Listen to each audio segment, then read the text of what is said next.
Hey everybody, and welcome to the part 2 video on memory allocation and arrays.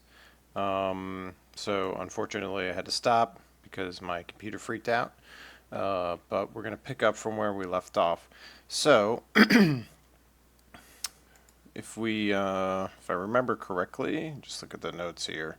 Um, so again, right now we're talking about memory allocation process of the Java virtual machine, especially regarding arrays. And this problem here where we're creating an array of length 1000 that holds integer values. Then we're going to randomly populate that array with values from 1 to 10 and compute the frequency of those values. So what we were talking about here is how is the instantiation process for populating the array with values. So we had the array location at index 0 is where we were. We have our I equals 0. And right now we had just executed that, and then we had just executed I++, and we went over that. So now our I is going to be equal to 1, as we see here. So I'll go over here, erase this. Okay, so now our I is equal, I'm going to erase that and use the right color. Let's use black. Use our pencil, so now we got I is equal to 1. Okay, so after we execute this, it's going to go back to this conditional statement here. It's going to check again. Is I less than numbers.length? Well, numbers.length hasn't changed, so that value is still 1000.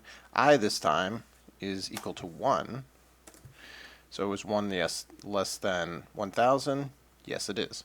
So that means we're going to go inside here and we're going to execute these statements. So let me erase some of these comments here. And we'll just walk through this one more time. Obviously, I'm not going to go through all 1,000 iterations of this, but ultimately you'll get the idea. So right now we have I is equal to 1. Like I said, when you look at a statement, you want to start, especially with something with an assignment operator, you always want to look at the right side first, and then whatever is executed there, that is what's going to be assigned over to the left side. So in this case, we have I. Well, we have I is equal to 1.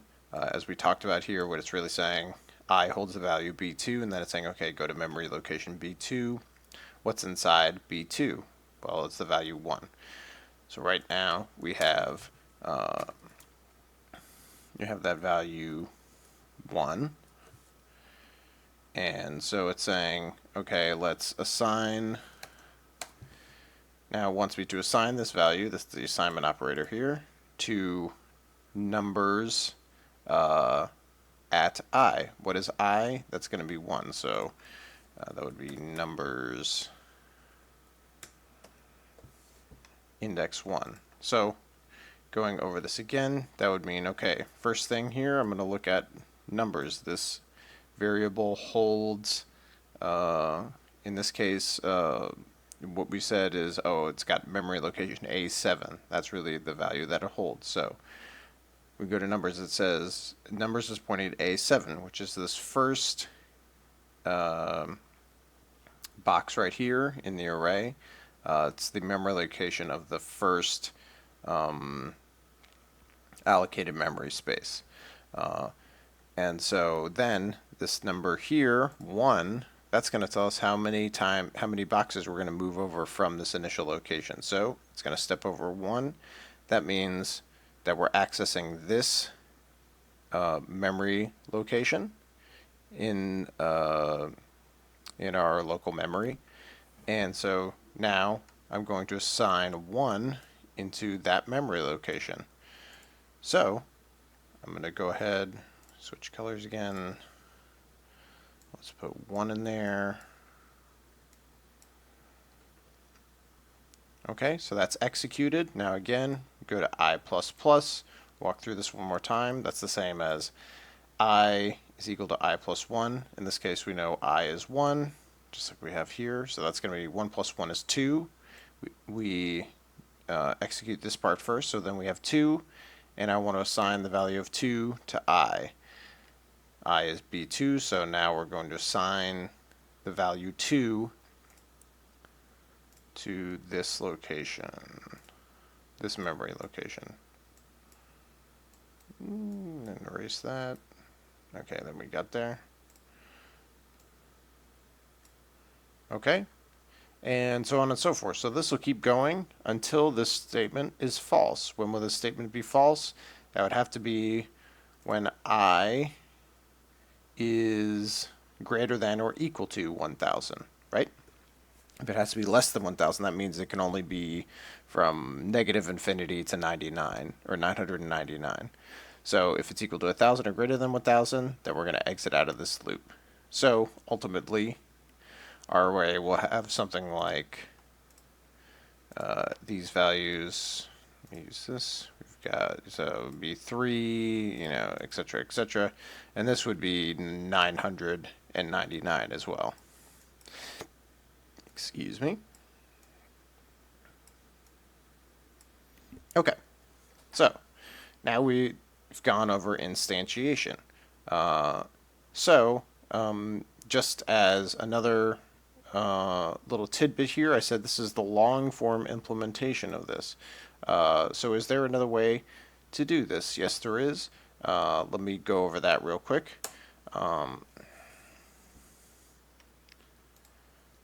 So this is all the long form implementation. And let me bring this back, make it look a little better. Okay, so another possibility for doing this would be, here's your first statement, numbers, it would be start with your data type that you want the array to be, right? You put your square brackets there, we'll use numbers again, and we'll say, we can say this is equal to new int 1,000. 1,000. Okay, so what I've just done here is I've done both the declaration section, that would be right here, int numbers. I declared the variable. I declared that it's going to hold the memory address for the first location of an array of int values. So that tells it, oh, it's got to be 4 bytes long. And then here, I created it, the array, and so it's saying, oh, I want 1,000 of these together. So now it has to go and find in memory 1,000 locations that are consecutive to each other, that are 4 bytes long, and that's what it would go ahead and do, just like we did in this example. So this is both declaration and creation. And now what's the last step? Well, we had 3 steps, right? Declaration, creation, and then instantiation. So instantiation, again, would look something like this for loop here.